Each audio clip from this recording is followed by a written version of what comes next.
Hi dears, എല്ലാവരും happy അല്ലേ? Welcome to our channel. നമ്മൾ ആവേശത്തിൽ 5:15 വീട്ടിൽ നിന്നും ഇറങ്ങി. KSRTC ബഡ്ജറ്റ് ടൂറിസത്തിന്റെ ഭാഗമായി സൈലന്റ് വാലിയിലേക്ക് നടത്തുന്ന വിനോദയാത്രയാണ് ലക്ഷ്യം. രാവിലെ 6 മണിക്ക് KSRTC സ്റ്റാൻഡിൽ നിന്നും ബസ് പുറപ്പെടും. 7:45 മുക്കാലിൽ അവിടെ നിന്നും പ്രഭാത ഭക്ഷണം കഴിച്ച് ജംഗിൾ സഫാരിക്ക് പോകും. എല്ലാവരും ബസ്സിൽ കയറി. സീറ്റുകളെല്ലാം ഫുള്ളാണ്. KSRTCയിൽ ഒരുപാട് യാത്ര ചെയ്തിട്ടുണ്ട്, പക്ഷെ വിനോദയാത്ര ഇതാദ്യമായാണ്. നമ്മുടെ ഡ്രൈവർ ചേട്ടനും കണ്ടക്ടർ സുമതി ചേച്ചി നല്ല അടിപൊളി സപ്പോർട്ടാണ് കേട്ടോ. പരിചയമില്ലാത്തവരോട് മിങ്കിൾ ചെയ്യാൻ ഒരു മടിയുണ്ടായിരുന്നു പലർക്കും. എന്നാൽ സുമതി ചേച്ചി നിമിഷ നേരം കൊണ്ട് അതെല്ലാം മാറ്റി.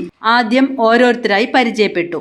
പിന്നെ പാട്ടും ഡാൻസും ഒക്കെയായി ഒരു കോളേജ് ട്രിപ്പിന്റെ മൂഡായി. പാലക്കാട് ജില്ലയുടെ വടക്കുകിഴക്കൻ മൂലയിലാണ് സൈലന്റ് വാലി ദേശീയോദ്യാനം. 1984 സൈലന്റ് വാലിയെ കേന്ദ്ര സർക്കാർ ദേശീയോദ്യാനമായി പ്രഖ്യാപിച്ചത്. അതുവരെ സൈരന്ധ്രി വനം എന്നാണ് അറിയപ്പെട്ടിരുന്നത്. ഭാരതപ്പുഴയുടെ പ്രധാന കൈവഴിയായ കുന്തിപ്പുഴയുടെ ഉത്ഭവം ഇവിടെയാണ്. സാധാരണ കാടുകളെ ശബ്ദമുഖരിതമാക്കുന്ന ചീവീടുകളുടെ സാന്നിധ്യം ഇവിടെ ഇല്ലാത്തത് കൊണ്ടാണ് നിശബ്ദ താഴ്വര എന്നർത്ഥം വരുന്ന സൈലന്റ് വാലി എന്ന പേര് ഈ സ്ഥലത്തിന് ലഭിച്ചത്. 2012 യുനെസ്കോ ആണ് ഈ വനമേഖലയ്ക്ക് ലോക പൈതൃക പദവി നൽകിയത്. അട്ടപ്പാടിയിലെ ഒരു വ്യൂ പോയിന്റ് എത്തിയപ്പോ വണ്ടി ആദ്യമായി ഒന്ന് നിർത്തി. വല്ലാത്തൊരു വൈബായിരുന്നു കേട്ടോ ഈ സ്ഥലത്തിന്. ചെറിയൊരു തണുപ്പും കൂടി ആയപ്പം സംഗതി ഉഷാറായി. ഞങ്ങൾ എല്ലാവരും വണ്ടിയിൽ നിന്നും ഇറങ്ങി. പലരും വീഡിയോസും ഫോട്ടോസും എല്ലാം എടുക്കുന്നത് കാണാമായിരുന്നു. ഒരു ഗ്രൂപ്പ് ഫോട്ടോ കൂടെ എടുത്ത ശേഷം വണ്ടിയിൽ കയറി വീണ്ടും യാത്ര തുടർന്നു. ഈ ബസ്സിലോ നമ്മുടെ പ്രൈവറ്റ് വാഹനങ്ങളിലോ സൈലന്റ് വാലിയുടെ ഉള്ളിലേക്ക് പോവാൻ പറ്റില്ല. ബസ് മുക്കാലിയിൽ നിർത്തി നേരെ ഫോറസ്റ്റ് ഡോർമെട്രിയിലേക്കാണ് ഞങ്ങളെ കൊണ്ടുപോയത്. അവിടെ നല്ല ചൂട് പുട്ടും കടലക്കറിയും ഒരു ഗ്ലാസ് ചായയും കിട്ടി. കണ്ടല്ലോ, നമ്മുടെ സുമതി ചേച്ചിയാണ് നമുക്ക് വിളമ്പി തരുന്നത്. വളരെ ഡിസിപ്ലിനോടെ ഞങ്ങൾ അതെല്ലാം വാങ്ങിച്ച് കുറെ പേര് ഇരുന്നും കുറെ പേര് നിന്നും കഴിച്ച് അവിടെ തന്നെ പ്ലേറ്റും കൈയെല്ലാം കഴുകാനുള്ള സൗകര്യങ്ങളുണ്ട്. അങ്ങനെ ബ്രേക്ക്ഫാസ്റ്റ് അടിപൊളിയായി. നമ്മുടെ ഡ്രൈവർ ചേട്ടനും നമുക്ക് വേണ്ട സൗകര്യങ്ങൾ ചെയ്തു തരുന്നുണ്ട്. ഞങ്ങൾ ഇവിടെ നിന്നും ഒരു ഗ്രൂപ്പ് ഫോട്ടോ കൂടെ എടുത്തു. ഇനി ഈ ഫോറസ്റ്റ് ഓഫീസിൽ നിന്നും പ്രൊവൈഡ് ചെയ്യുന്ന വാഹനത്തിൽ വേണം നമ്മൾക്ക് കാടിനകത്തേക്ക് പോവാൻ. ഇവിടെ നിന്നാണ് ബസ്സിന്റെ അല്ലെങ്കിൽ ജീപ്പിന്റെ ടിക്കറ്റ് എടുക്കുന്നത്. നമ്മൾ KSRTCയിൽ വന്നതുകൊണ്ട് എല്ലാം അവർ തന്നെ ചെയ്തു തരും. വനം വകുപ്പിന്റെ 2 ബസ്സുകളും എക്കോ ഡെവലപ്മെന്റ് കമ്മിറ്റിയുടെ കീഴിലുള്ള 17ഓളം ജീപ്പുകളുമാണ് ജംഗിൾ സഫാരിക്കായി ഉപയോഗിക്കുന്നത്. രാവിലെ 8 മണി മുതൽ ഉച്ചയ്ക്ക് 1 മണി വരെ ഇത് തുടരും. നമ്മൾ ജീപ്പിലാണ് കയറിയത്. ജീപ്പ് യാത്രയുടെ വൈബ് ഒന്ന് വേറെയാണല്ലോ. ഇവിടെ വാഴ, തെങ്ങ്, കവുങ്ങുംതോട്ടങ്ങളെല്ലാം കണ്ടു. നമ്മൾ ഇനി സൈലന്റ് വാലിയുടെ മായാ കാഴ്ചകളിലേക്കാണ് പോകുന്നത്. മഴക്കാടുകൾ നിറഞ്ഞ പശ്ചിമഘട്ടത്തിൽ സ്ഥിതി ചെയ്യുന്ന നിശബ്ദ താഴ്വരയായ സൈലന്റ് വാലി ഏതൊരു യാത്രക്കാരനെയും മോഹിപ്പിക്കും. ഇത് സൈലന്റ് വാലിയിലെ ഒരു ട്രൈബൽ കോളനിയാണ്. ഇത് കഴിഞ്ഞാൽ പിന്നെ ആളുകൾ അധികം ഉണ്ടാവില്ല. നമ്മുടെ ജീപ്പ് ഡ്രൈവർ ഒരു എൻസൈക്ലോപീഡിയ ആണെന്നാണ് തോന്നിയത്. ഓരോ സ്ഥലത്തും നിർത്തി കാര്യങ്ങൾ വിശദമായി പറഞ്ഞു മനസ്സിലാക്കി തന്നാണ് വണ്ടി ഓടിച്ചിരുന്നത്. ഉൾക്കാടുകളിലേക്ക് പോകുമ്പോൾ ഉണ്ടാവുന്ന മരങ്ങളുടെ വലുപ്പ വ്യത്യാസം, കാട്ടുകറിവേപ്പില, കുരുമുളക്, കാട്ടിലെ ഇഞ്ചി എല്ലാം കാണിച്ചു തന്നു. കഴിഞ്ഞ ആഴ്ചയാണത്രേ ഇവിടെ ഒരു ആന ഇറങ്ങിയത്. ദിവസവും മിനിമം 2 പ്രാവശ്യമെങ്കിലും ഇതിലെ പോകുന്നത് കൊണ്ട് കാടിന്റെ ഓരോ സ്പന്ദനവും അവർ തിരിച്ചറിയും. ഇത് കാട്ടുകൂവയാണെന്നാണ് പറഞ്ഞു തന്നത്.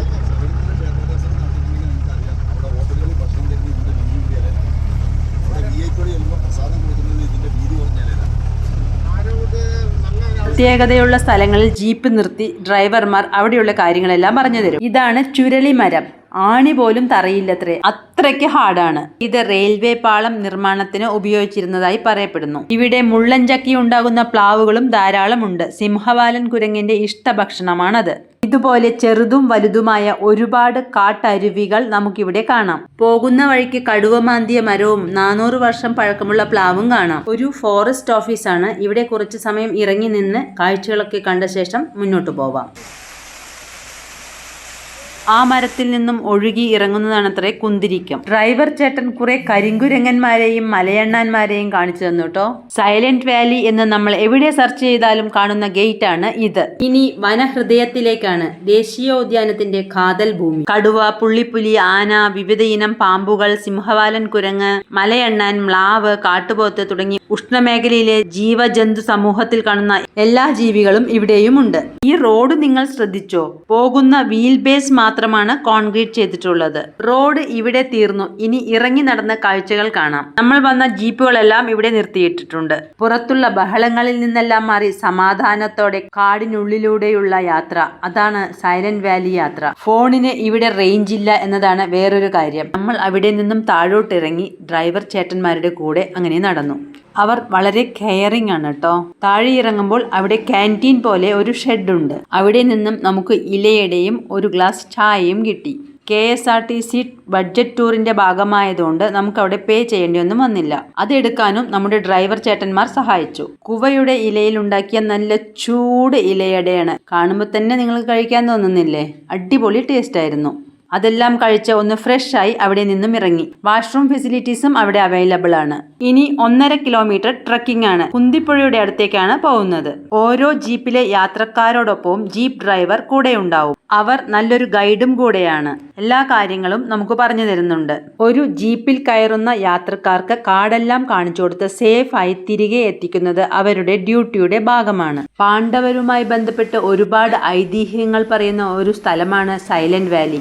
സൈരന്ധ്രി വനം എന്നാണ് ഇത് അറിയപ്പെട്ടിരുന്നത്. അത് പാഞ്ചാലിയുടെ പര്യായമാണ്. ഇത് കുന്തിപ്പുഴ. പാണ്ഡവരുടെ അമ്മയായ കുന്തിയുടെ പേരാണ് ഈ പുഴയ്ക്ക്. വനമേഖലയ്ക്ക് മുഴുവൻ ഇത് ജലം നൽകുന്നു. ഒരു കാലത്ത് കുന്തിപ്പുഴയ്ക്ക് കുറുകെ ഒരു തൂക്കുപാലം ഉണ്ടായിരുന്നു. അത് കേടായതിനെ തുടർന്ന് പുതിയൊരെണ്ണം പണിയുന്നുണ്ട് ഇവിടെ. അതിന്റെ ഭാഗമായാണ് ഈ കോൺക്രീറ്റ് തൂണുകൾ ഇവിടെ കാണുന്നത്. സൈലന്റ് വാലിക്ക് യാത്ര പോകുന്നവർ ഒരു സാനിറ്റൈസർ കയ്യിൽ കരുതാൻ ശ്രദ്ധിക്കുക. കാരണം അട്ടകളുടെ ഒരു ലോകമാണ് സൈലന്റ് വാലി. അതുകൊണ്ട് തന്നെ പോകുന്നവർ അട്ടകടി കൊള്ളാതെ നടക്കാൻ ശ്രദ്ധിക്കുക. കുന്തിപ്പുഴയുടെ ഒരു കൈവഴിയാണ് തൂതപ്പുഴ. കുന്തിപ്പുഴ കേരളത്തിലെ 2ാമത്തെ നീളം കൂടിയ നദിയായ ഭാരതപ്പുഴയുടെ ഒരു പ്രധാന പോഷക നദിയാണ്. ഈ നടക്കുന്ന വഴി റോഡാണ് എങ്കിലും കാടിന്റെ ഒരു വൈബൊക്കെ കിട്ടും ഇവിടെ. ഇത് കുവട അല്ലേ? അറിയുന്നവരൊന്ന് കമന്റ് ചെയ്യണേ. ഈ സ്ഥലത്തിന് വല്ലാത്തൊരു ആംബിയൻസ് ആണ്. മനസ്സിന് നല്ലൊരു സുഖം കിട്ടും. ഇറങ്ങുന്നതിലും ക്ഷീണം തോന്നി കയറി വരുമ്പോൾ. എന്നിരുന്നാലും ജീവിതത്തിൽ ഒരിക്കലെങ്കിലും കാണണം ഈ കാട്. സൈലന്റ് വാലിയിലെത്തിയാൽ ഒഴിവാക്കാൻ പാടില്ലാത്ത ഒന്നാണ് വാച്ച് ടവർ. സ്ഫടികം പോലെ തെളിഞ്ഞൊഴുകുന്ന കുന്തിപ്പുഴയെ മറികടന്ന് താഴ്വരയ്ക്ക് ചുറ്റുമുള്ള കുന്നിൻ പ്രദേശങ്ങളുടെ അതിമനോഹരമായ കാഴ്ചകൾ ഈ ടവർ നമുക്ക് നൽകുന്നു. നെറ്റ് ഉപയോഗിച്ച് സൈഡെല്ലാം കവർ ചെയ്തിരിക്കുന്നതുകൊണ്ട് കയറാൻ യാതൊരുവിധ റിസ്കുമില്ല. കാറ്റുണ്ടെങ്കിൽ കയറിയിരിക്കാനുള്ള സ്ഥലമാണ് ഇത്. ചെറിയൊരു റെസ്റ്റും ആവാം. ഇവിടെ 2 ചെയറെല്ലാം ഇട്ട് വെച്ചിട്ടുണ്ട്. ഒരു സമയം 12 പേർക്ക് മാത്രമേ ഇതിന്റെ മുകളിലേക്ക് കയറാൻ അനുവാദമുള്ളൂ. കുറച്ച് കഷ്ടപ്പെട്ടാണെങ്കിലും ഈ ഒരു വാച്ച് ടവറിന് മുകളിൽ എത്തിക്കഴിഞ്ഞാൽ കാണാൻ പറ്റുന്നത് ഇതുപോലൊരു കാഴ്ചയാണ്. ഇവിടെ നിന്നാൽ സൈലന്റ് വാലി മലനിരകളുടെ 360 ഡിഗ്രി വ്യൂ കാണാം. ഇതാണ് കുന്തിപ്പുഴ. നമ്മൾ ആദ്യം അങ്ങോട്ടല്ലേ പോയത്? നമ്മൾ അങ്ങോട്ട് പോയപ്പോൾ കുറച്ചു പേർ വാച്ച് ടവറിൽ കയറി. ഇപ്പോ അവർ അങ്ങോട്ട് പോയിരിക്കുകയാണ്. ഈ കാട് വംശനാശ ഭീഷണി നേരിടുന്ന സിംഹവാലൻ കുരുങ്ങളുടെ ഒരു പ്രധാന ആവാസ വ്യവസ്ഥയാണ്. സൈലന്റ് വാലി ഇതേ രീതിയിൽ ഇവിടെ സംരക്ഷിച്ചു നിർത്താനുള്ള ഒരു പ്രധാന കാരണം അതാണ്. വൈദ്യുത വകുപ്പ് ഇവിടെ ഒരു ഡാം പണിയാൻ പ്ലാൻ ചെയ്തിരുന്നു. അങ്ങനെ ഒരു ഡാം വന്നിരുന്നുവെങ്കിൽ നമ്മൾ ഇപ്പോൾ കാണുന്ന ഈ പ്രദേശം വെള്ളത്തിനടിയിലായിരുന്നേനെ. കൂടാതെ ഇത്രയും പഴക്കമുള്ള ഈ കാട് അതിന്റെ ജൈവ വൈവിധ്യങ്ങളും ആവാസ വ്യവസ്ഥയും നശിച്ചു പോയേനെ. വാച്ച് ടവറിന് മുകളിൽ നിന്നാൽ താഴ്വരയുടെ വലിയൊരു ഭാഗം ആസ്വദിക്കാൻ കഴിയുമെന്നതിനാൽ ഇത് സന്ദർശകർക്ക് ഒരു മികച്ച ആകർഷണമാണ്. ഇവിടെ നിന്ന് താഴോട്ട് നോക്കിയാൽ നമ്മൾ വന്ന വഴിയും കൂടെ വന്നവരെയും കാണാം. ആ കാണുന്നത് നമ്മുടെ കൂടെ വന്നവരാണ്. എത്ര കുഞ്ഞു കുഞ്ഞായാണ് കാണുന്നത്. ഇത്രയും കുത്തനെയുള്ള സ്റ്റെപ്പാണ്. കയറുന്നതിലും കഷ്ടമാണ് ഇറങ്ങാനെന്ന് തോന്നി. വാച്ച് ടവറിൽ മൊബൈലിൽ റേഞ്ച് കിട്ടുന്നുണ്ട്. നമ്മുടെ കൂടെ വന്ന എല്ലാവരും വാച്ച് ടവറും കുന്തിപ്പുഴയും കണ്ട ശേഷം മാത്രമാണ് മടക്കം. എല്ലാ ജീപ്പും ഒന്നിനു പിറകെ ഒന്നായി വേണം പോവാൻ. ഭംഗിയുള്ള റോഡ്, ഭംഗിയുള്ള കാട്, മനുഷ്യസ്പർശം കുറഞ്ഞ സ്വർഗഭൂമി. അങ്ങനെ നമ്മൾ സൈലന്റ് വാലി നാഷണൽ പാർക്കിന്റെ കോർ ഏരിയ വിട്ടു.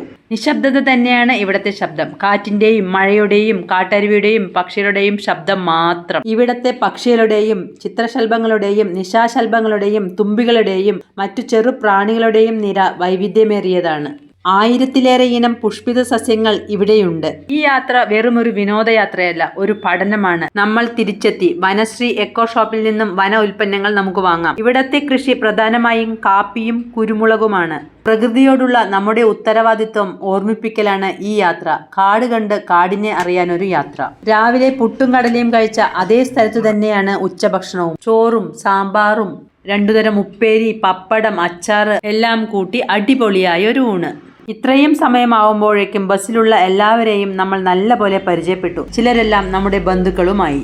പലരും ഫോൺ നമ്പറെല്ലാം കൈമാറി നല്ല കൂട്ടുകാരായി. 1:30-1:45 ഉച്ചഭക്ഷണം കഴിക്കാൻ 2:15 തിരിച്ച് ബസ്സിൽ കയറണം. നേരെ കാഞ്ഞിരപ്പുഴയ്ക്കാണ്. അവിടെ നിന്നെടുത്ത വീഡിയോ നമ്മുടെ ചാനലിലുണ്ട് കേട്ടോ. പോകുമ്പോഴുണ്ടായിരുന്ന ചെറിയ ചാറ്റൽ മഴ തിരിച്ചു വരുമ്പോഴും ഉണ്ട്. അത് യാത്രയുടെ സുഖം ഒന്ന് കൂട്ടുന്നുണ്ട്. അപ്പോൾ എങ്ങനെയുണ്ട് സൈലന്റ് വാലിയിലെ കാഴ്ചകളും വീഡിയോവും ഇഷ്ടപ്പെട്ടെന്ന് വിശ്വസിക്കുന്നു. ഇഷ്ടപ്പെട്ടെങ്കിൽ കമന്റ് ബോക്സിൽ അറിയിക്കുക. എല്ലാവരും വീഡിയോ ലൈക്ക് ചെയ്യുക, ഫ്രണ്ട്സിനും ഫാമിലിക്കെല്ലാം ഷെയർ ചെയ്യുക. നമ്മുടെ ചാനൽ ഇതുവരെ സബ്സ്ക്രൈബ് ചെയ്തിട്ടില്ലെങ്കിൽ ഒന്ന് സബ്സ്ക്രൈബ് ചെയ്യണം. അടുത്ത വീഡിയോയുമായി വരാം. ബൈ.